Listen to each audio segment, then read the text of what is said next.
It was a quiet Sunday noon, the kind where the suburbs looked almost two perfect lawns trimmed, wind chimes tinkling lazily, sunlight laying itself across the porch railings as if posing for a catalog. I stepped out of the taxi with one arm balancing the box of prototypes I had spent the entire morning testing at the studio. My shirt still smelled faintly of burnt solder and lavender detergent, a combination that always ended up clinging to me after long design hours. I wasn't dressed for a relaxed family meal. I looked like someone who had squeezed 30 hours of work into a 12-hour weekend. Which was true. The taxi pulled away before I even had the chance to adjust the strap of my bag. I took a deep breath, tightened my grip on the box, and walked up the stone steps to Grandma's front door, the place that had always felt like a small pocket of sanity in a world where everything else demanded more than I could give. The door opened before I could knock twice. Grandma stood there in her soft blue cardigan and pearl earrings, the ones she wore every Sunday out of habit rather than occasion. Her eyes went immediately to the curb behind me, then back to me, knitting into a look of confusion. "Honey," she said, tilting her head, "why did you come by taxi? Where's the Tesla I gave you for your 22nd birthday?" There was no accusation in her voice, just genuine surprise, the kind that made my stomach twist because I knew I owed her an explanation, one I wasn't ready to say aloud. I opened my mouth. "Grandma, let me explain." But the words barely made it past my lips before Dad's voice cut clean through the doorway, smooth and rehearsed, as if he had been waiting for this exact moment. "Mom, relax," he said with a laugh that bounced lightly across the foyer. He stepped forward, one hand casually tucking into his pocket, the other waving off the concern. "The car's with Brie now. She needs it more meetings, brand shoots, collaborations. You know how it is these days. Zoe just works in her little studio. She doesn't need a Tesla for that." I froze. It wasn't the first time he'd diminished my work, but hearing it said so confidently, so publicly, hit differently. My fingers tightened around the box in my arms, and for a second I genuinely thought the cardboard might give way. Grandma's brows drew closer, her gaze narrowing not out of anger but calculation, as though she had just heard a sentence spoken in a language she understood far better than the speaker realized. Behind my father, Brie appeared, peeking from the hallway like she was responding to her cue. Her hair was curled, her makeup perfect in that effortless way she always bragged about online. She flashed a smile that did nothing to soften the sting of Dad's words. "It's just logistics, Grandma," she chimed in. "I'm doing a lot of content shoots lately. It makes more sense this way. Efficiency, right?" Her tone was light, almost playful. Mine would have cracked if I had tried to speak. I didn't. The silence stretched just long enough to make everyone uncomfortable, but not long enough for anyone except Grandma to fully sit in it. Her eyes moved slowly, first to me, then to Dad, then to Brie. She didn't say a word. And that silence was louder than anything else in the room. Dad cleared his throat and clapped his hands lightly as if to move things along. "Anyway," he said brightly, "lunch is ready. Mom made roast chicken and that salad you like, Zoe." I wanted to ask which salad he meant, because he always confused the one I liked with the one Brie liked. But I swallowed the thought. My throat already felt tight enough. Grandma stepped aside, resting a warm hand on my arm as I passed, steadying me in a way no one else seemed to notice. Her voice was gentle when she spoke again, but her eyes stayed sharp. "Come in, honey, set your things down. We'll talk later." I followed her into the dining room. The house smelled like rosemary and fresh bread, the way it always did when she cooked. The table was already set, water glasses shining, napkins folded into perfect triangles, dishes arranged with the kind of care Grandma put into everything she touched. But beneath the familiar warmth was a layer of tension thick enough to taste. Dad chatted about holiday plans as if nothing unusual had happened. Mom fussed over the oven temperature. Brie scrolled on her phone, legs crossed, completely at ease with herself. I sat down quietly, placing my box of prototypes beside my chair. Grandma took her place at the head of the table, smoothing her napkin across her lap with slow, deliberate precision. For a long moment she didn't speak, not even when Mom brought out the chicken. She was thinking deeply. I recognized that look. It was the look she wore only when she was about to unravel something everyone else had tried to hide. When she finally lifted her gaze, she looked straight at me again, not with pity or confusion, but with something else. Something alert. Something protective. She said nothing. But her silence was full of questions, the kind she intended to ask later when no one else could interrupt. The meal went on around us, voices rising and falling like nothing was wrong. But Grandma's mind was already moving. And, though no one else noticed it, I felt a shift in the air, an imperceptible drop in temperature, a soft rumble beneath the floorboards, the quiet beginning of something I couldn't yet name. Something that would change everything. Grandma's silence lingered with me long after the plates were cleared and the kitchen filled with the soft clatter of dishes. I sat there, listening to Bree laugh with Mom in the living room about some brand collaboration she had lined up, something involving a beach photo shoot and a new skincare sponsor. Dad was on his phone, scrolling, chiming in with the occasional distracted, "That's great, sweetheart." Meanwhile, the box of prototypes I had brought sat untouched at my feet, a quiet reminder of the work I had done that morning, work no one ever asked about. And that silence, Grandma's silence, pulled me backward, tugging at memories I thought I had already sorted and shelved. Because the truth was, this wasn't new. It didn't start with the Tesla. It didn't even start when Bri launched her social media brand. It started long before, when we were just kids, and the lines of who mattered for what had already been drawn. Growing up, I was always the quiet one. The one who sat cross-legged on the living room floor with a screwdriver in hand, taking apart old radios, broken toys, clocks, anything mechanical I could find. I didn't talk much, but I watched everything. Mom used to joke that I came out of the womb ready to fix things, and she wasn't wrong. If something jammed, squeaked, blinked, or rattled, I was the one they called. There was a kind of pride in that, I guess. But it also made it too easy for everyone to treat me like the house's silent maintenance worker instead of a child. Bree was different. She was born with a spotlight over her head. Big eyes, perfect smile, the kind of charm that made adults lean down and say, "You're going to be something special."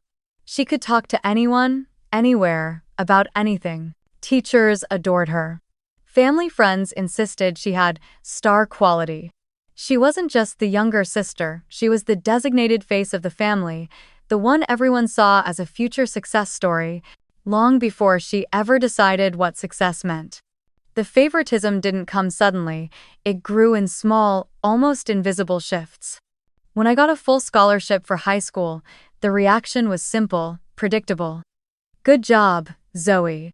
You always figure things out. We knew you would." No celebration. No dinner out, no framed certificate. The message was clear. You're capable. You don't need us. When Bree asked to audition for a local theater program that cost more per month than our mortgage, the response was entirely different. "Of course," Mom said, "she can't miss opportunities. She's the one people see." Bri got dance lessons, acting classes, private coaching, and summer camps on the coast where girls took glossy photos in matching outfits. And when I asked, years later, how we had afforded all of that when things were tight, Mom just shrugged. "You know how it is. We make it work." Making it work always meant one thing, me. By the time I finished college and started my first job, long nights, long commutes, but finally a paycheck stable enough to breathe with, they knew exactly how to knock on my door. "Zoe, the water heater broke. We'll pay you back as soon as we can. Sweetie, your grandma's insurance didn't cover the whole bill. Can you spot us just for a bit? Bri needs help with tuition this semester." Her financial aid didn't come through in time. Each request came dressed in urgency, wrapped in guilt, tied with a bow labeled family responsibilities. And every single time, I said yes. Because what else could I say? I was the one who fixed things. That was my role. And I didn't mind helping, not at first. But somewhere along the way, the line between helping and funding blurred. My savings account grew slower than it should have. My emergency fund drained and filled and drained again. I learned to live with fewer treats, fewer breaks, fewer splurges, because someone always needed something before I could think about myself. There was only one person who noticed. Only one person who ever looked at my face before looking at what she could take. Grandma. She would sit beside me on her porch swing, brown mug of herbal tea in hand, eyes sharp even when her voice was gentle. "You're tired," she'd say. Not asked, said. And I'd shrug because admitting it felt like weakness. "It's fine," I'd mumble. "Just family stuff." That's when she told me the sentence that followed me into adulthood like a quiet guard dog, loyal and patient until the day I needed it. "You are not a bank, Zoe," she said, tapping her finger against her mug. "You are a person." I didn't understand the weight of those words then. Not fully. But I felt them. And later, I learned why she said them with such certainty. Grandma had run a small logistics business for 30 years, nothing glamorous, just trucks and routes and warehouses. But it made her smart, practical, allergic to financial irresponsibility. She believed people should take care of what they earned. She believed ownership meant something. And she despised, truly despised the way my parents conflated love with access.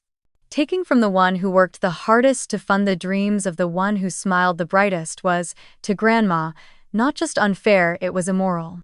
The Tesla was my 22nd birthday present. Back then, I had just begun my first real job, half software engineering, half product design, entirely chaos. My days blurred into commutes between the studio, the small fabrication shop we partnered with, and the cramped offices of clients who wanted prototypes yesterday. I carried power banks, measuring calipers, notebooks, and 2 laptops everywhere I went. Sometimes I felt like a walking toolkit. My sneakers wore down every 3 months from all the moving. I didn't mind the grind, but I was exhausted in a way I didn't have the vocabulary to explain at 22. Grandma noticed long before I did. That afternoon, she had picked me up from my apartment after my shift, insisting she needed help choosing a new lamp. I believed her grandma was the only person who treated me as if my time was valuable, so if she asked for help, I didn't question it. But instead of driving to a home goods store, she took the freeway toward downtown. I glanced at her, confused. She just smiled like she was holding a secret in her pocket. And then we turned into the Tesla dealership. I remember stopping mid-step the moment we walked inside. The place gleamed. White floors, glass walls, polished frames. A sedan in deep midnight silver sat in the center like it had been sculpted for a movie set. "Grandma?"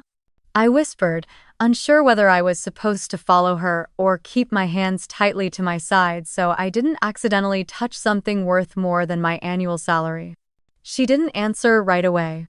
Instead, she placed a gentle hand on my elbow and guided me toward the silver Model 3. "You're driving too much," she said simply. "Too far on too little sleep. And that old car you're borrowing from your father is one spark away from catching fire." I laughed, embarrassed, but she wasn't joking. She reached for the door handle of the car, opened it, and nodded at me. "Sit." I did. The seat molded to my back like it had been waiting for me. Grandma leaned down so she was eye level with me. "This is not a present to spoil you," she said. "This is a tool. A tool for a woman who works harder than anyone in this family seems to realize." Her voice was steady, unshakable. "I don't give toys, I give tools, and tools belong to the person who uses them." I stared at her, stunned. "Grandma, I can't afford." She cut me off with a tiny flick of her hand. "I already spoke to the manager, it's done. The paperwork will be in your name. Registration, insurance, everything." She tapped the dashboard. "This car is for you to get to work safely and efficiently. It is not to be lent out for fun. It is not to be used as a prop in someone's video." Her tone sharpened on that last sentence, not angry, but protective. I knew exactly who she meant. Because just weeks earlier, Bree had asked if she could borrow my father's old car for a quick photo shoot and came back with a scrape so deep it cost more to fix than the car was worth. She laughed it off. Dad laughed with her. Mom blamed the parking lot. Somehow, always, Bree was the Sunday and everything else orbited around what she needed next. Grandma saw all of it. As she helped me out of the car, Dad arrived summoned by Grandma's earlier message to meet us here. He burst through the doors with his over-eager grin, already holding his phone up to record. "There's my birthday girl," he called out, sweeping an arm around me and pulling me into a half-hug. "Look at this beauty, what a moment. Perfect lighting too, Mom, good choice." He handed his phone to Bri, who immediately found her angles. I caught Grandma's expression then. A tiny, silent exhale. She wasn't annoyed at the photos, they were harmless. She was annoyed at the performance. The way Dad always narrated moments instead of living them. The way Bree made everything look like content. The way I stood there, awkward, caught between gratitude and the sudden sense that I was now a background character in my own birthday. Still, I smiled.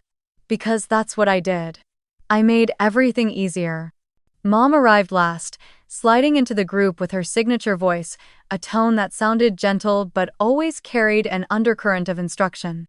"Well," she said, eyeing the Tesla, "it's lovely. But, you know the rule, right? If something is in the family, it stays in the family. We use things together. It keeps things balanced." Grandma's eyes flicked over instantly, and though she didn't speak, her stare alone was enough to make Mom clear her throat. Dad shifted uncomfortably, glancing between them like he suddenly wasn't sure whose opinion mattered most in that moment. I felt a familiar heat rise in my cheeks. "It's okay," I said softly. "I won't mind sharing sometimes." But Grandma stepped in before I could finish. "No," she said. Quiet. Sharp. Final. "This is Zoe's. She works, she drives, she earns. A tool belongs to the person who uses it, and this one is hers." Her gaze cut through every attempt at negotiation. "We are not doing that family property nonsense today." Bree rolled her eyes but smiled sweetly, the kind of smile that always meant trouble later. "Whatever you say, Grandma. I'm just saying, it's good for us to support each other. My platform helps the family image too." And there it was. The unspoken rule that had ruled our home for years. If I built something, earned something, fixed something, it was communal. It belonged to everyone. But if Bree created something, even just a following, it was sacred. Fragile. A treasure we all had to protect and uplift. My tools were shared resources. Her platform was a holy relic. I didn't fully understand it then, not the depth of it, not the danger of it, but looking back now. Sitting in Grandma's dining room after Dad boldly claimed he'd given my Tesla to Bree because it made sense, I realized this pattern had been written long before I ever drove that car for the first time. On my 22nd birthday, Grandma had handed me the key to independence. My parents had quietly handed Bree the expectation that one day she could take it. And Bree had accepted both without hesitation. If the day at the Tesla showroom had planted the seed of expectation, the months that followed watered it until it grew into something I didn't recognize, something tangled, invasive, quietly suffocating. At first, it was small things. Harmless things. The kinds of requests that came wrapped in smiles and urgency and the fragile tone Bree used whenever she wanted something but didn't want to seem demanding. "Zoe, can I borrow the Tesla for a video shoot? Just one afternoon. It's for a brand collab outside the city. I promise I'll bring it back tonight." Of course I said yes. Why wouldn't I? It was one afternoon. Except one afternoon turned into a weekend. And then a week. Then another request. "Sis, I'm doing a beach content trip. My manager says the Tesla would make the whole set look more premium. It's just for a day by the coast." I remember hesitating for half a second, something in me tugging at the boundary I never learned to define. But Bree swooped in with her signature pout, a wounded look that made you feel like denying her was equivalent to kicking a kitten. So I handed her the key. Again. Then came the collaborations with local brands, the coffee shop, the jewelry boutique, the eco-friendly clothing line that apparently all needed lifestyle visuals with the Tesla because it adds a layer of aspirational value to the content. Her words, not mine. And suddenly, without officially deciding anything, the car was no longer really mine. It spent more nights in the parking garage of Bree's luxury apartment building than at my own place. Some mornings, when I rushed out the door with my toolkit and laptop bag slung over my shoulder, I'd reach into my pocket for the key fob out of instinct, only to remember it wasn't there. A dull ache always followed that realization, but I swallowed it each time. It's fine, I told myself. I'll make it work. I always make it work. Dad didn't help. If anything, he tightened the pattern. Every time Bree used the Tesla, he praised her hustle, telling her she was building the family brand. And every time he saw me catching an Uber to the studio, he'd wave casually and say, "You know, you could work remote more often. You don't need to be driving around all the time. Let the Tesla be useful where it matters, sweetie." The way he said matters always stung a little more than I expected. Mom chimed in too. "Your sister needs presence out there," she'd say, gesturing vaguely toward the world outside, the place where Bree's image apparently lived and breathed and built value. "Your work is important, honey, but it's mostly behind the scenes. You can manage without the car. Bree can't." And, just like that, a family consensus formed. Bree's brand needed the Tesla. I didn't. They didn't even phrase it like a question anymore. It became the default, the assumed arrangement. But the Tesla wasn't the only thing that started slipping through my fingers. One evening, after a long day at the studio, I opened my email to a notification from my credit card company. Unusual spending activity detected. My heart lurched. I clicked through. 3 charges. All within 24 hours. $312, Ad Boost Creator Package. $480, Campaign Testing Suite.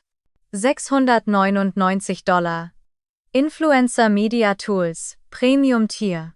I stared, confused, scrolling for an explanation. And then, hours later, a text popped up from Bree. "Hey sis, hope you don't mind I used your card to run some ads. Just testing stuff for a new campaign.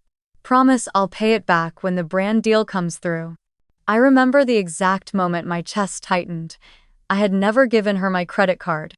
But Mom had asked for it weeks prior to help Bri sign up for a workshop she couldn't afford up front. She must have saved the information. Or passed it to Bri. Or both. The logic didn't matter anymore. What mattered was how easily they used something I earned without permission, and how naturally they expected forgiveness afterward. When I confronted Mom gently about it, she waved her hand with that airy nonchalance she reserved for things she didn't consider important. "Sweetheart, it's family. We share. Don't make it a big deal. When Bri's brand grows, it'll help everyone. Invest now, benefit later." Dad nodded behind her like a backup dancer. "Exactly. Think of it as supporting her launch phase." Launch phase. Like she was a startup, and I was the uncredited investor footing the initial burn rate. I wish I could say I pushed back then. That I recognized the pattern for what it was, exploitation dressed as closeness. But I didn't. I told myself the same lie I had told since I was 17 and paid my first unexpected bill for them. "It's family, just let it go. I can compensate. I'm good with money. I'll make it back." But the truth was, I wasn't good with boundaries. I didn't even know I was allowed to have them. So when more charges rolled in smaller ones, then larger ones, I barely blinked. When Bree told me she needed the Tesla for just a quick content shoot this weekend, I simply nodded, hailing another ride, share app without complaint. And when my parents repeated, "Bri needs this more, Zoe. You know how important her image is." I accepted it as if it were a natural law instead of a choice they made every single day. Meanwhile, my workdays stretched longer. My commute became slower. My fatigue grew thicker. And Bree's life got easier, shinier, cushioned by tools she didn't earn but claimed effortlessly, as if their purpose was always to orbit her. If someone had asked me then why I didn't say no, I wouldn't have had an answer. Because it wasn't one decision, it was 1,000 tiny concessions, strung together like beads on a string I didn't even realize I was holding. But Grandma had noticed. She always noticed. And though I didn't see it yet, the day she saw me step out of that taxi had already set something into motion, something seismic, slow, and inevitable. A shift I could feel, but hadn't yet learned to name. The first real crack in the facade didn't come from a fight, or a dramatic confrontation, or even one of Bree's careless demands. It came quietly, an email notification that slid into my inbox on a Thursday evening while I was tightening the last screws on a prototype. The subject line read, "Business credit limit reached, action required." At first, I assumed it was a mistake. I barely used that card except for materials and the occasional equipment rental. My expenses were predictable, boring, structured. So I opened the email with the relaxed curiosity of someone expecting a glitch. But as the page loaded and the numbers stared back at me, red, bold, urgent, something cold and startling slid down my spine. My business credit balance was nearly maxed out. Worse, none of the charges were familiar. Digital marketing packages, influencer media bundles, event space rentals, boosted content campaigns. Not one of those transactions had my approval on it.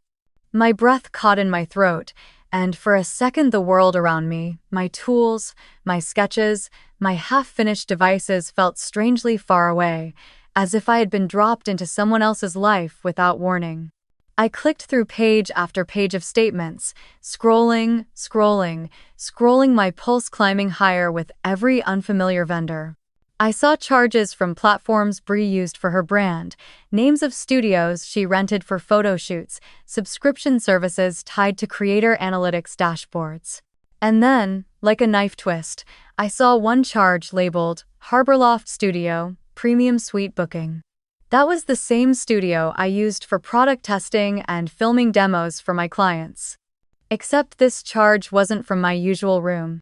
It was double the price. Triple. High enough to make my vision blur for a second. I didn't feel anger at first, just confusion, thick and disorienting. Then suspicion. Then a sinking dread that wrapped itself around my ribs and pulled tight. I grabbed my phone and opened my banking app. The reality hit even harder there. My business account had been linked without my knowledge to a separate digital wallet labeled Family Fund. My own money. My business money. Funneled into a group account. A group account I'd never heard of. And the transaction history. I swallowed hard as the truth assembled itself in front of me. Ads. Bree's production costs. Studio rental for her video shoots. Paid brand consultations. Skincare samples for content review. Lighting equipment. Wardrobe pulls. And a single, enormous payment to a marketing agency contracted to elevate holistic family image through targeted growth strategies. Family image. There it was again, the word that had been twisted so many times it no longer resembled love but obligation. A currency I was expected to supply endlessly without ever being asked if I had anything left to give. I called Mom. The moment she picked up, her tone told me everything. Cheerful. Busy. Completely unconcerned. "Oh, sweetie. Did you see the new video Bree posted today? It's doing great." "Mom," I said quietly, too quietly. "Why is my business account linked to something called Family Fund?" There was a beat of silence, then a dismissive exhale. "Oh, that. Yes, Bree and I set that up a while back. It made things easier for covering her content expenses, so we didn't have to chase you for card numbers every time. You were always so busy, so we just streamlined it." Streamlined it? My voice cracked not with volume but with disbelief. Mom, that account is for my studio. My work. My clients. You used my business credit. To help the family, she cut in. And you know Bry's brand helps all of us. Think of it as cross-investing. You're always saying you want everyone to support one another. Well, this is how we support her. And once her brand fully takes off, we'll transfer everything back, she promised. She promised. That was supposed to reassure me. But the numbers on my screen didn't lie. Nor did the notification that another charge had just come in a 4-figure invoice for creator event venue rental. My rent for my own studio was due in 3 days, and the balance left wouldn't cover it. I hung up without saying goodbye. The moment the call ended, something in my chest cracked, not a dramatic shatter, but a quiet break, like the first split in a dam that had been holding back too much for too long. I sat down in my dimly lit office, the only light coming from the lamp on my desk and the late sun fading outside the window. My prototypes sat unfinished. My tools lay scattered, but all I saw were numbers. Numbers that didn't belong to me anymore, because I had let them leave my hands without noticing. I opened my laptop and pulled up Excel. If I couldn't breathe, I could at least calculate. I went line by line, charge by charge, vendor by vendor, filling cells with dates, amounts, descriptions. My hands trembled, but I kept typing. Row after row, the spreadsheet filled until it stretched longer than any spec sheet I had ever built. And when I finally reached the bottom, hovering over the cell that held the total, I hesitated. Some part of me knew pressing enter would change something, would make it real. I pressed it anyway. The number appeared. A figure so large it made my stomach twist sharply, violently. I leaned back in my chair, gripping the edge of the desk as nausea rolled through me. It wasn't just the debt. It wasn't even the betrayal. It was the realization, the crushing, undeniable truth that I hadn't just lost my Tesla. If I kept quiet like I always had, if I kept fixing things silently like they expected, I could lose the business I had built with my own hands. This was the first real bottom. The place where the familiar comfort of being useful turned into a cage. And sitting there, in that empty studio with the weight of my family's choices pressing on my chest, I finally understood something Grandma had tried to teach me years ago. It wasn't just that I wasn't a bank. It was that if I didn't stop them now, there would be nothing left in me or in my life to rebuild. Grandma's question at the door, "Where's the Tesla I gave you?" didn't leave my head for the rest of lunch. It sat there like a stone in my stomach while I pushed roasted potatoes around my plate and nodded at conversations I wasn't actually hearing. Bree talked about her latest brand deal, something involving a rooftop party and a champagne sponsor. Dad bragged about how entrepreneurial our family looked online now. Mom complained about rising grocery prices, and then somehow managed to steer the topic back to how proud she was of both her girls, even though she hadn't asked me a single thing about my work. Through all of it, I felt Grandma's eyes on me. Not constantly, not in a way that drew attention. Just present. A steady, quiet awareness sitting at the head of the table. When everyone finally stood up to clear the dishes, she touched my wrist lightly. "Come help me with the herbs on the balcony," she said. It wasn't really a request. The balcony had always been her little sanctuary. A narrow strip of space with clay pots lined up along the railing, basil and rosemary and thyme spilling over the edges. You could see the whole neighborhood from there. The matching roofs, the tree-lined streets, the cars parked neatly in driveways. For years, that view had calmed me. Today, it made me feel like I was trapped inside a snow globe I hadn't chosen. Grandma slid the glass door shut behind us, the muffled sounds of my family's chatter fading into a distant hum. The late afternoon sun dipped low, washing everything in warm gold. She picked up a small watering can, poured a trickle over the nearest pot, and said, without looking at me, "You didn't drive the Tesla here, and you didn't forget it exists. So, what's really going on, Zoe?" The automatic answer rose to my lips like a reflex. "I'm fine. It's nothing. Don't worry. The same 3 lies I'd been using for years to smooth over the edges of everything. I'm okay, Grandma, I started, my voice thinner than I wanted it to be. Really, it's just. Something in my chest snapped. Not loudly, not dramatically. More like a thread that had been pulled too tight for too long finally giving way. The word just tangled on my tongue, and suddenly my vision blurred. I hadn't cried in front of anyone in years. I'd learned early that tears made my parents uncomfortable and made Bree roll her eyes, so I trained myself out of it. I swallowed hard, tried again. It's just. But the rest never came. My shoulders shook once, then again, and before I could stop it, I was crying. Not the loud, messy sobbing you see in movies, but the kind of quiet, restrained crying that feels even worse because you're still trying to hold yourself together while everything inside is coming apart. I lifted a hand to my face, embarrassed, but Grandma gently caught my wrist and lowered it. "Let it out," she said softly. "You don't owe anyone composure with me." I told her everything. The words tumbled out in uneven bursts. The taxi, the missing Tesla, Dad's smug explanation at the door, Bry's, logistics, comment, the business account linked to the so-called family fund, the avalanche of ad charges, the almost overdue studio rent, the spreadsheet, the total that made me physically sick.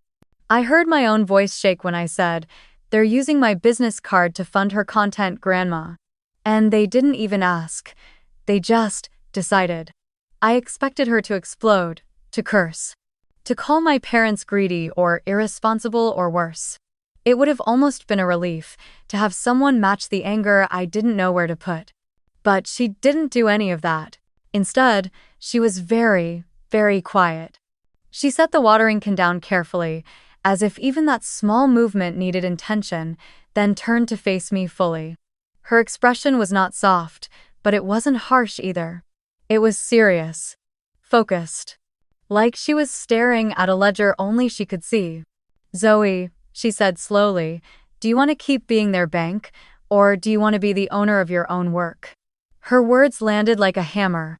Simple, heavy, precise.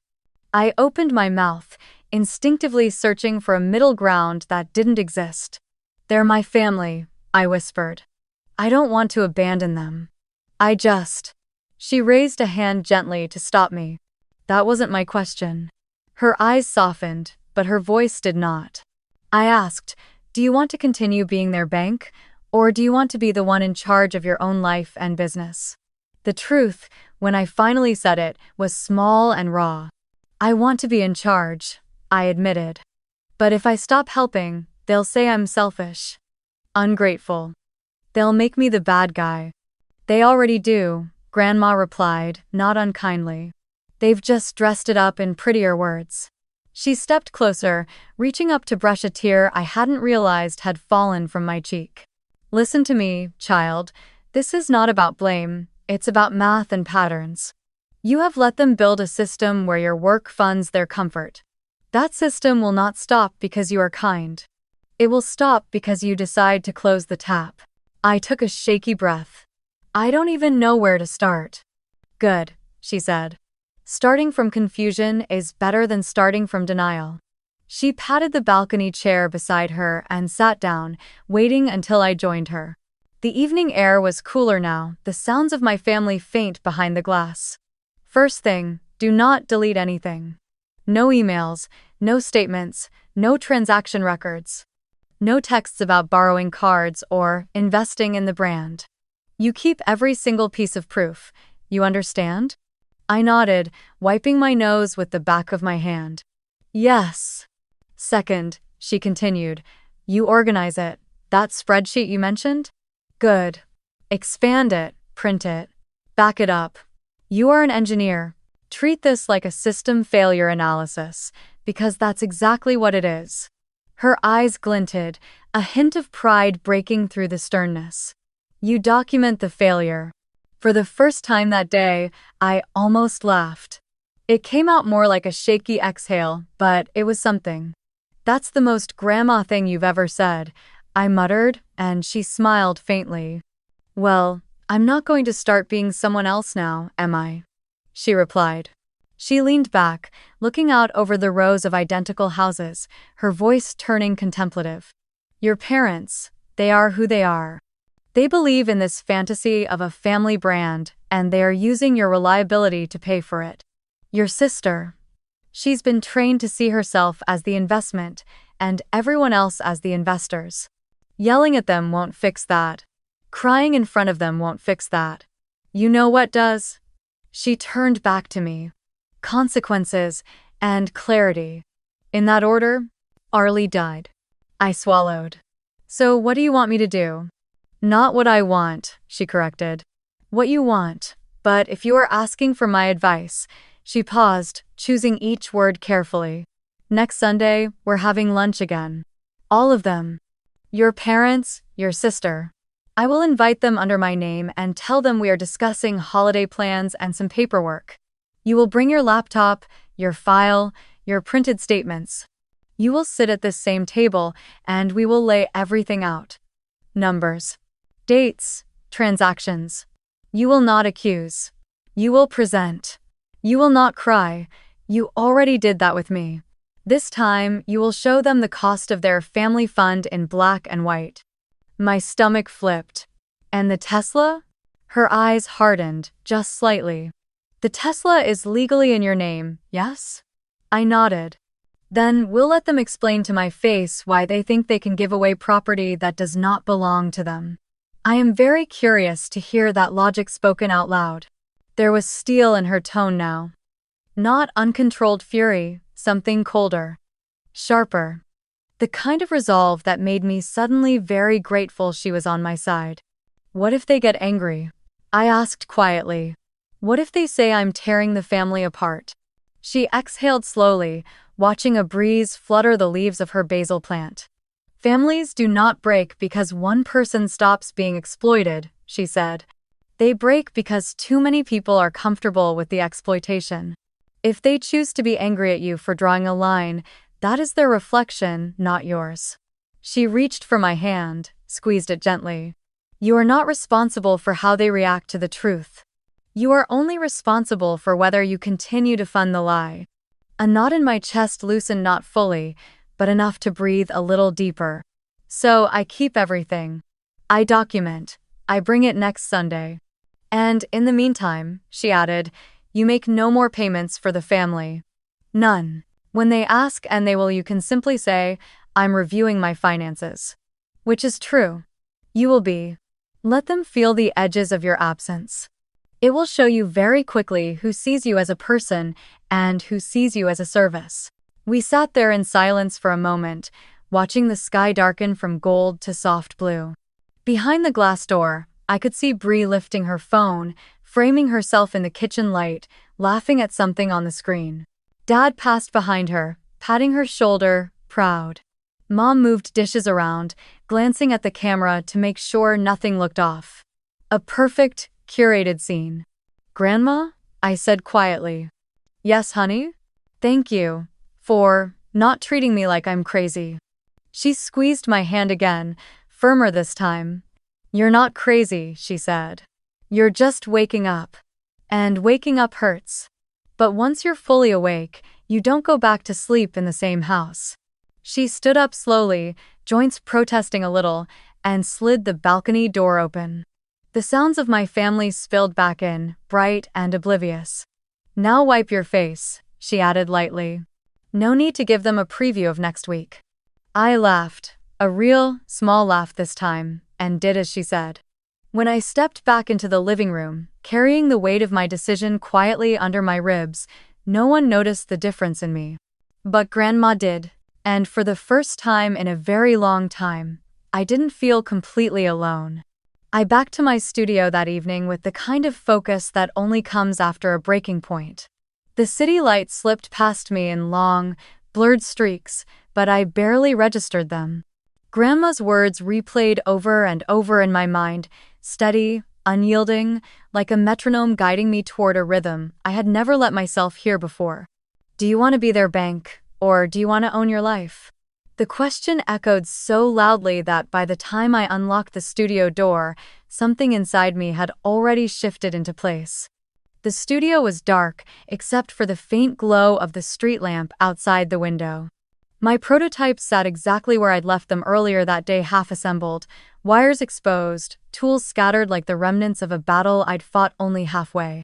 But tonight, I didn't reach for any of it. Tonight, I walked straight to my desk, turned on the lamp, and opened my laptop. The spreadsheet was still there. The one that held the full weight of what my family had taken. The one that had made me physically sick just hours before. I stared at it for a long moment, grounding myself in what was real, what was documented, what was undeniable.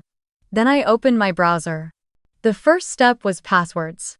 I logged into my email, my bank, my business platforms, any account that had even a sliver of financial access. I changed every password to something long, complicated, and memorable only to me. I added two-factor authentication using my personal phone. Then I opened the banking portal for my business account and found the section that listed all linked digital wallets. There it was, Family Fund Wallet. Linked by authorized user. Brianna H. Authorized user. Miyaf clenched. I clicked unlink. A confirmation message popped up. I pressed yes without hesitation. Next, I scrolled to the recent pays list. My parents' utilities, Bry's content vendor accounts. 2 marketing agencies I had never worked with. I deleted every single one.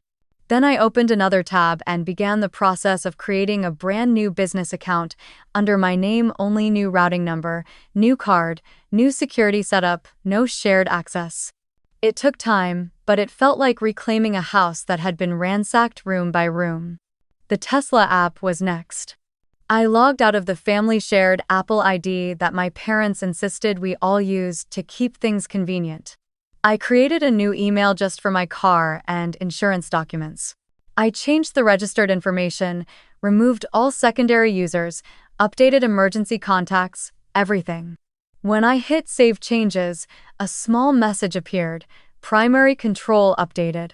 It was the first time I felt a breath of air that didn't crush my lungs. By the time I finished, it was well past midnight. The studio was completely silent except for the soft clicking of my keyboard keys and the hum of my own steadying heartbeat. I sat back in my chair, breathing deeply, feeling a strange mixture of exhaustion and clarity.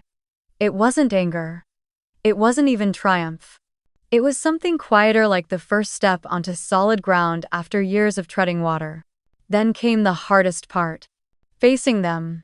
I opened a blank email addressed to the family group thread: Mom, Dad, Bree. My hands hovered over the keyboard as I tried to choose the right words, not emotional ones, not accusatory ones. Grandma had been very clear, present the facts, not the feelings. So I wrote, Subject. Clarification of financial use and personal assets. I listed everything.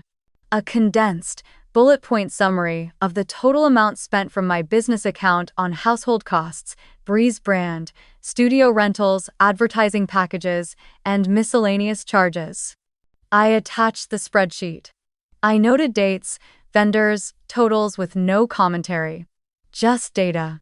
Then, beneath it, in clear, concise language, I wrote, I will no longer pay or reimburse any household bills. I will no longer provide funding or card access for Breeze brand or marketing. My business account is no longer available for family projects. The Tesla is my legally registered property. It must be returned to me by tomorrow. If not, I will report unauthorized use of business-related assets. I stared at the last line for a long moment. It felt final, scary, even. But it also felt like the truth. And truth, I was learning, is a boundary in itself. I read the email one more time. No pleading, no apology, no justification. Just facts, consequences, and clarity. Then I pressed send. 2 minutes later, my phone buzzed. Mom. Zoe, what is this nonsense? Are you serious? After everything the family has done for you? You sound ungrateful and dramatic. This is not how we raise our daughters. Call me right now. I muted the thread. A moment later, another buzz. Bri, over a car? Seriously? Grow up. You're embarrassing yourself. I muted her too. Then Dad chimed in with his classic conflict avoidance style. Dad, everyone calm down. Let's all take a breath. There's no need for threats. We can talk this out as a family. Zoe, honey, don't do anything rash. Rash. As if protecting my own income and property was irrational. As if what they had done was normal. But I didn't reply. Not to any of them. I turned my phone to Do Not Disturb, placed it face down on the desk, and let the silence settle around me like a blanket. It wasn't peaceful, not yet, but it was mine. A few minutes later, the screen lit up once more, one final notification. Not from the family group. From Grandma. Good. Bring all the documents to my house tomorrow. Just 6 words. But they held more strength than all the noise from my parents and sister combined. I leaned back in my chair, exhaling slowly. Something in me loosened, and something firmer took its place. I didn't know what next Sunday would bring. I didn't know how ugly or defensive my family would become when faced with the truth. But for the first time in my life, I wasn't walking toward a confrontation alone. I had my documentation. I had my clarity. I had my first real no. And I had Grandma. Tomorrow, everything would begin. And this time, the narrative wouldn't be theirs. The next morning arrived faster than I expected. I barely slept, images of spreadsheets, transactions, and my mother's angry messages looping behind my eyelids like a broken reel. But beneath all that noise was something steady, a kind of grounding I hadn't felt in years. Grandma's final text echoed in my mind. Good, bring all the documents to my house tomorrow. There was no question of whether I would go. Only how everything would unfold once I did. I arrived early, carrying my folder of documents, a USB drive, and the printed Excel sheets tucked neatly inside a binder. The air outside was crisp, a thin layer of frost dusting the bushes along Grandma's walkway. Her house looked exactly as it always did, warm, orderly, deceptively peaceful. But today, something about it felt different. As if the walls themselves knew they were about to witness the truth being spoken out loud for the first time in years. Inside, Grandma had already set the dining table, not with food, but with paper. Stacks of it. My printed spreadsheets sat on one side, clipped neatly. And beside them lay a thick binder with colored tabs: blue, green, red, yellow.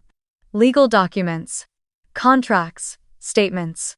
At the head of the table rested her reading glasses and a small leather notebook she only brought out during serious conversations. Dad arrived next, still trying to look unfazed, but the tightness in his jaw betrayed him.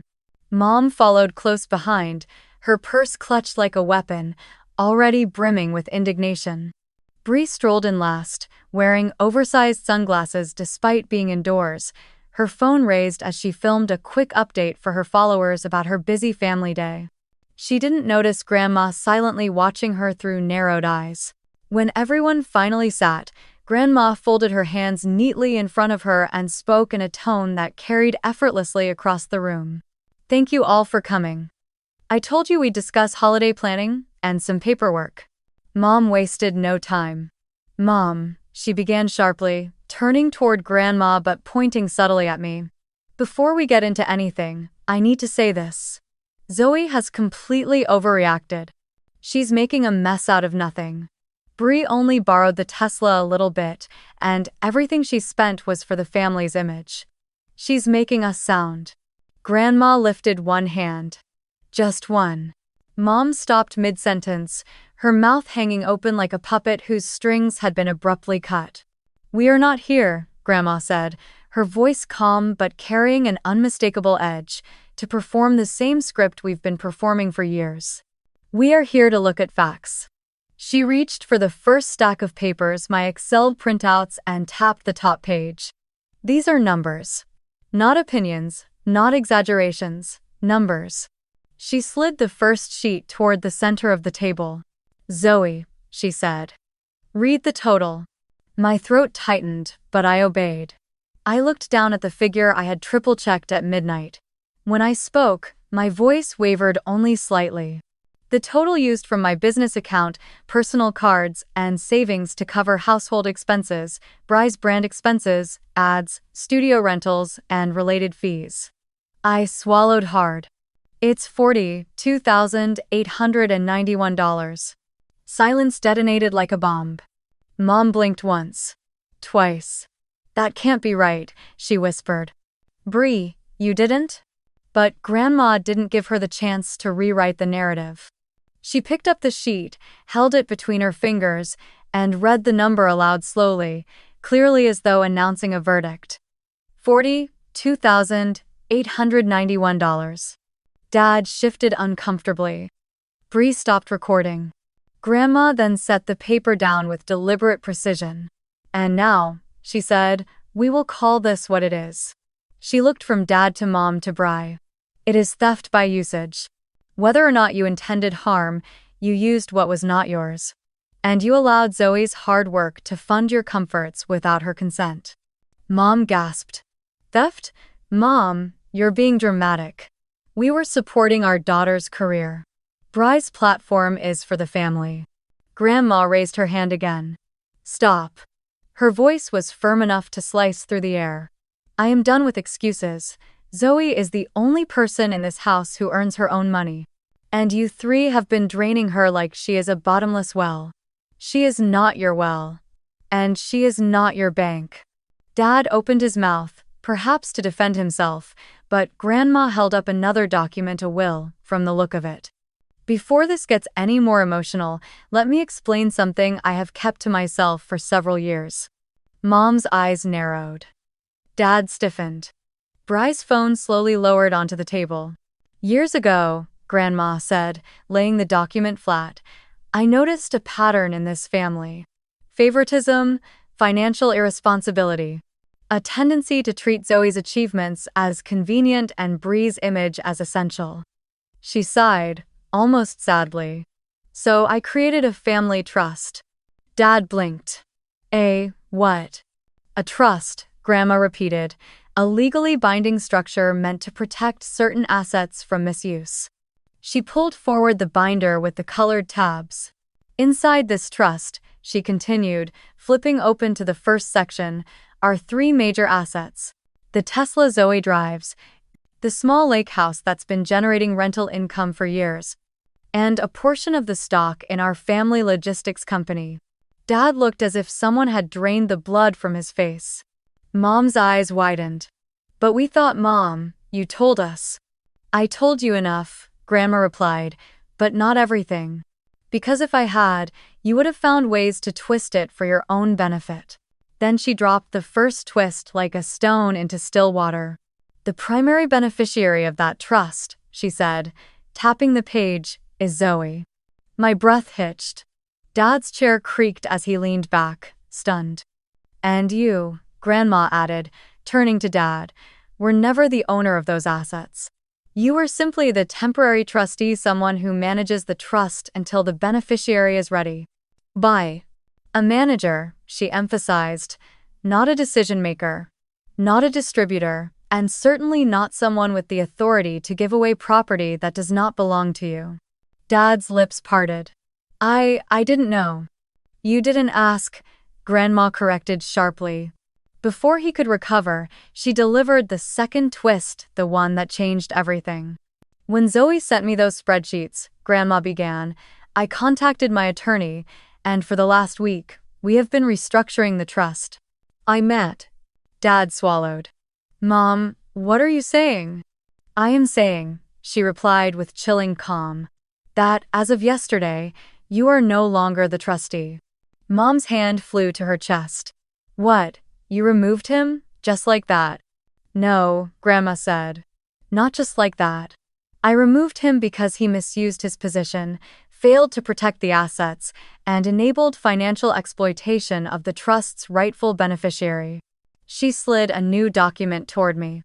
It had my name at the top. Successor Trustee, Zoe Harper. My vision blurred for a moment. Grandma continued, voice unwavering. Effective immediately. 1. Zoe has full control over the Tesla. No one else is authorized to drive or possess it. 2. Zoe now has direct access to all rental income from the lake house. 3. Zoe is exempt from any familial financial obligations unless she chooses otherwise. 4. The amount taken from her business account will be repaid deducted directly from your severance package, David. Bye. Dad's head snapped up. My severance? I am stepping down from the company board next quarter, Grandma said. But before I do, I am restructuring leadership. Your position now includes mandatory restitution to Zoe for the funds misused. That was the attorney's condition for approving the transfer. Mom stared as if the world had tilted. Bri looked physically ill. And then Grandma gave her final blow, not cruel, simply precise. As for Bri, she said, turning her gaze to my sister, you will receive a small startup grant from the trust only if you prove you can support yourself for 12 consecutive months without a single dollar from Zoe. Bri's jaw dropped. 12 what? That's impossible. Grandma tilted her head. Then consider it motivation to learn what responsibility feels like. Silence swallowed the room whole. Then she turned to me, her eyes softening in contrast to the steel she had shown everyone else. Zoe, she said quietly, I did not save you. You saved yourself the moment you said enough. I am simply shifting the light onto the person who deserves it. I felt something warm rise behind my ribs, relief, recognition, maybe something like finally being seen. For the first time in years, my family looked at me not as an ATM, not as the fixer, not as the quiet one who would always bend. They looked at me with shock, with dawning comprehension, with the realization that the balance of power had changed. Not because I fought them, but because I finally stopped letting them fight me. In the days that followed Grandma's family meeting, the atmosphere around my parents' home shifted like a pressure system after a storm. Nothing exploded, no shouting matches, no dramatic walkouts, no police cars or slammed doors. Instead, everything crumbled in that eerily quiet way paper disintegrates when left in water, slowly, softly, but completely. Dad was the first to feel the consequences. 2 days after the meeting, he was called into the office of the family logistics company. Grandma hadn't been dramatic about it, she simply did what she said she would. She presented the board with the trust restructuring, the financial misuse, and the conflict of interest violations. She didn't embellish or shame him, she just delivered facts the same way she had delivered them at the dining table. And facts, when laid bare, have a way of cornering people more effectively than any argument. He didn't lose his job immediately, but he was removed from his managerial role. His bonus was revoked, his influence evaporated.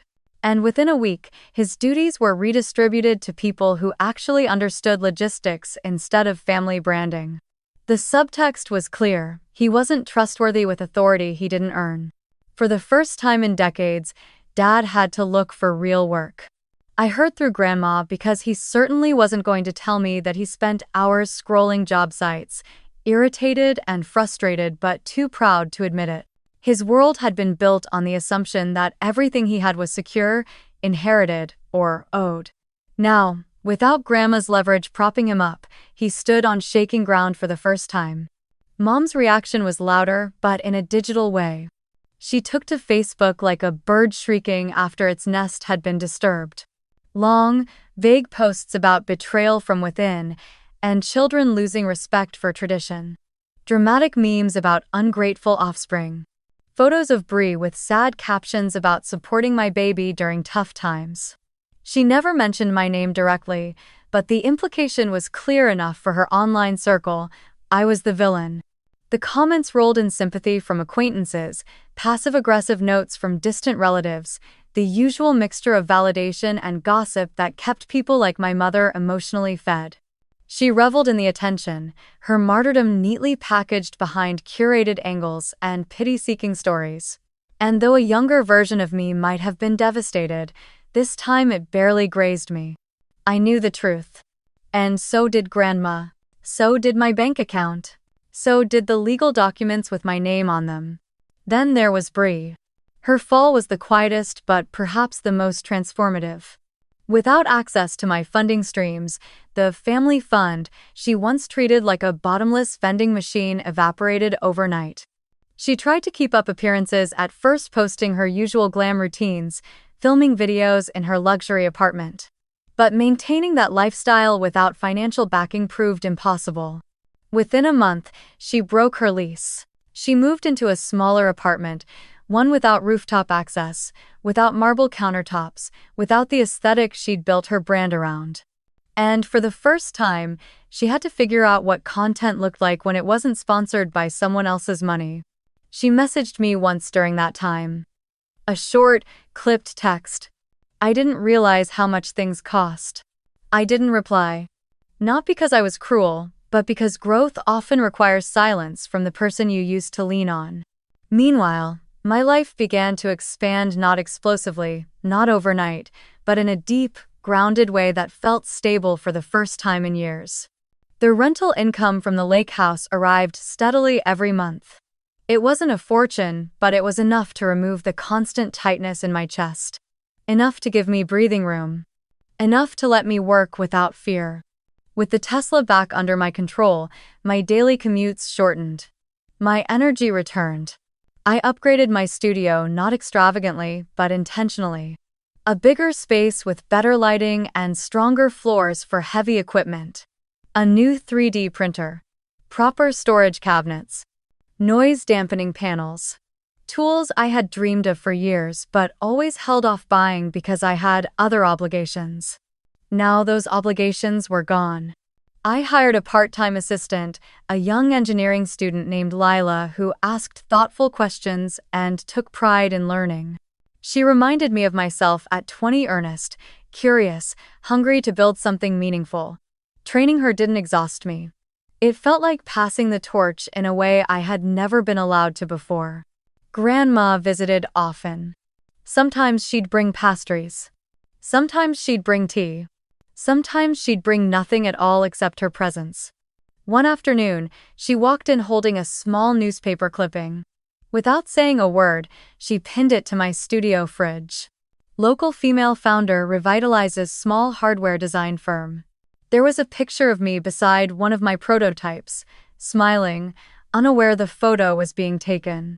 The article wasn't long, but it was kind, and it captured something true, that my work had value. That I wasn't just a background character in my family's narrative.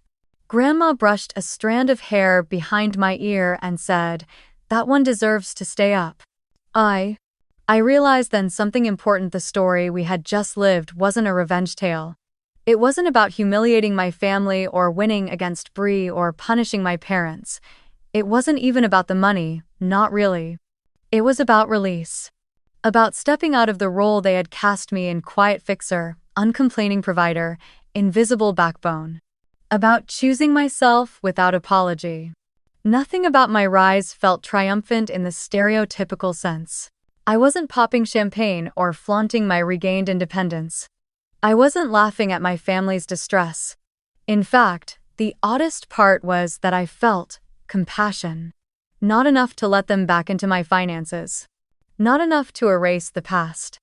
But enough to see their downfall not as my satisfaction, but as the natural consequence of systems that collapse when they lose the person holding them up. One evening, while locking up the studio, I caught my reflection in the glass door. For the first time, the person staring back didn't look tired, or guilty, or small. She looked steady. Self-owned. Unburdened. Not because she had destroyed anything, but because she had finally stopped letting everything destroy her. And as the late sun dipped behind the buildings, painting the sky in soft gold and blue, I felt something I had been chasing for years. Not justice. Not revenge. Not validation. Freedom. Pure, quiet, earned freedom. A year passed, not suddenly, not dramatically, but with the kind of slow, steady change that reshapes a landscape without anyone noticing until the season has already shifted. If the family meeting had been the earthquake, the months that followed were the aftershock: smaller tremors, subtle cracks, quiet adjustments. And somewhere in the middle of all that, life began to settle into a different rhythm. One that finally, miraculously, felt like mine. My relationship with Mom didn't collapse completely. It changed shape. She still called once a week like she always had, but the topics now hovered gently around weather, neighbors, her garden, the slight ache in her knee, what she saw on the morning news. And I let it be just that. I didn't offer money. She didn't ask for it anymore, not openly, not once the trust documents became common knowledge. She still carried some resentment, that wounded, mother, energy, but she'd softened too. Maybe because she realized pushing harder would only widen the distance. Maybe because she knew now that my silence was no longer the silence of surrender. Dad surprised me more.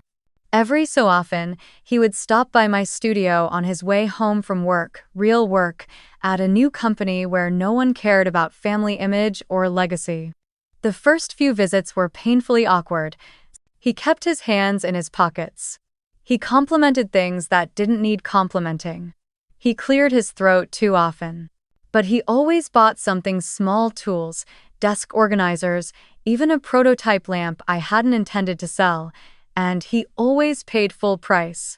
No discounts, no assumptions. Once, when I tried to give him a 10% break, he shook his head. "No," he said quietly. "That's not how we're doing things anymore." It wasn't an apology, but it was real. And sometimes, real is enough to begin again. Bree took the longest to adjust. Losing her lifestyle hit her hard, and for a while she disappeared almost entirely from social media. I didn't check in. I didn't offer help. Growth is uncomfortable, and hers was years overdue. But slowly, almost reluctantly, she found her footing. She started doing smaller projects.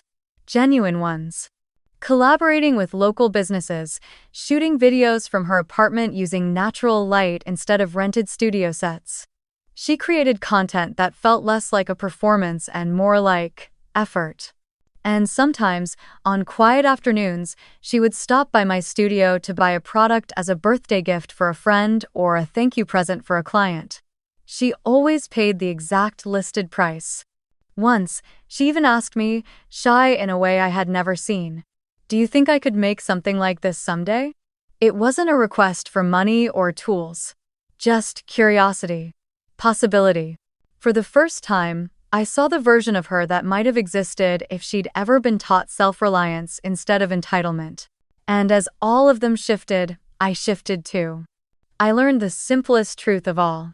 Saying no will always look like betrayal to the people who benefit from your yes. But no gave me things I never realized I'd lost. Sleep. Peace. Time. Room to breathe, to create, to exist without constantly calculating how to compensate for someone else's choices. Saying no didn't destroy my family.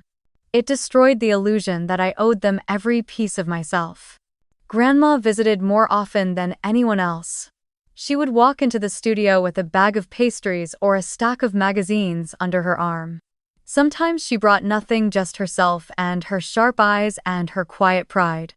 She wasn't the type to hover or smother. Instead, she observed. She celebrated small wins. She pinned little successes to my fridge like badges of honor. One day, she placed a new clipping next to the first newspaper article she'd posted months earlier. Local founder expands workshop, hires 2 more women in tech. She tapped the headline with her finger. "Keep this one, it's my favorite so far." People often imagine elders as rescuers or magicians, kind figures who swoop in with money or wisdom or forgiveness. But Grandma wasn't that. She wasn't a fairy godmother. She didn't fix my life. She didn't make my boundaries for me or shout at my parents on my behalf. She simply recognized the moment I finally stood up for myself and used her power to reinforce the line I drew, not erase it. Because real love doesn't overstep your boundaries. It stands with you while you build them. There's an image of her I'll never forget, the one that still sits in my mind whenever I lock the studio door at night.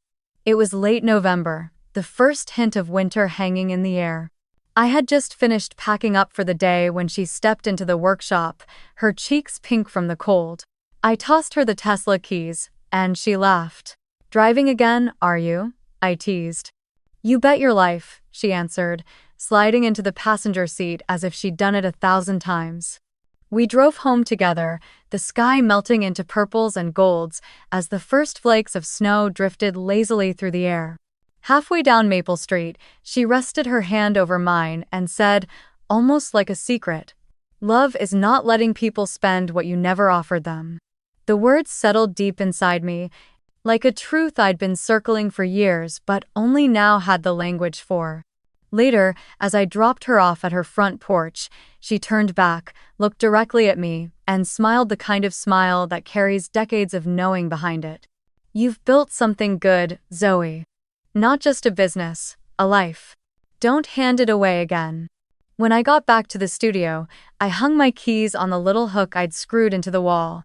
A simple wooden tag dangled from the ring, burned with the words, "Work, not worship." I turned off the lights one by one, watching the warm glow shrink gently until only a soft strip of gold spilled through the doorframe. For the first time in my life, closing the studio didn't feel like shutting something down. It felt like stepping into something I had created entirely on my own terms.